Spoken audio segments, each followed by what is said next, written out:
Social media पर ऐसी कई वीडियोस मौजूद हैं जो कि सबकी तवज्जो हासिल कर लेती हैं, लेकिन कुछ ऐसी होती हैं जो सबको हैरत में मुब्तला कर देती हैं। ऐसी एक वीडियो सोशल मीडिया पर बहुत ज़्यादा वायरल हो रही है, जिसमें एक नौजवान को देखा जा सकता है जो कि पहले तो अपने काम में मगन था, ताहम बाद अज़ां नौजवान नमाज़ पढ़ने लगा। नमाज़ पढ़ना तो एक आम सी बात है और यही समझकर इसके साथियों ने भी ज़्यादा गौर नहीं किया। ताहम जब काफ़ी देर तक नौजवान सजदे में ही रहा तो बाकी साथियों ने पहले तो समझा कि शायद नौजवान सजदे में थोड़ा आराम कर रहा है, मगर इन्हें क्या मालूम था कि नौजवान की जान निकल चुकी है और सजदे में ही खालिक़े हकीकी से जा मिला है।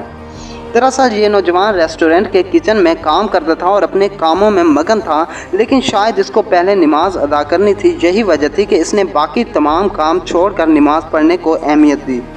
सोशल मीडिया ज़राए के मुताबिक फ़लस्तीन से ताल्लुक़ रखने वाले यज़ान अल-इक़राबावी को ज़हनी परेशानी थी, जो इस हद तक बढ़ चुकी थी कि ज़हन पर शदीद असर अंदाज हुई और दौरान नमाज़ी ब्रेन हैमरेज की वजह से यज़ान जहान फ़ानी से कूच कर गए।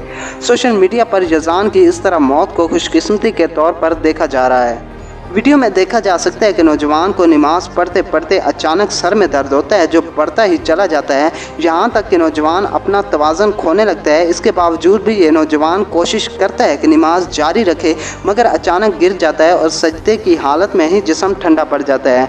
CCTV वीडियो में देखा जा सकता है कि नौजवान के गिरने के बाद भी इसके साथी काम को जारी रखे हुए हैं, गोया इन्हें यूँ लग रहा था कि यज़ान आराम कर रहा है, मगर यज़ान इस दुनिया फ़ानी से जा चुके थे। तो दोस्तों, ये थी आज की मुख्तसर सी वीडियो। कैसी लगी कमेंट करके ज़रूर बताइएगा, और अगर वीडियो पसंद आई हो तो लाइक ज़रूर कर दें और चैनल को सब्सक्राइब करना ना भूलिएगा। मिलते हैं अगली इन्फॉर्मेटिव वीडियो में, तब तक खुदा हाफिज़।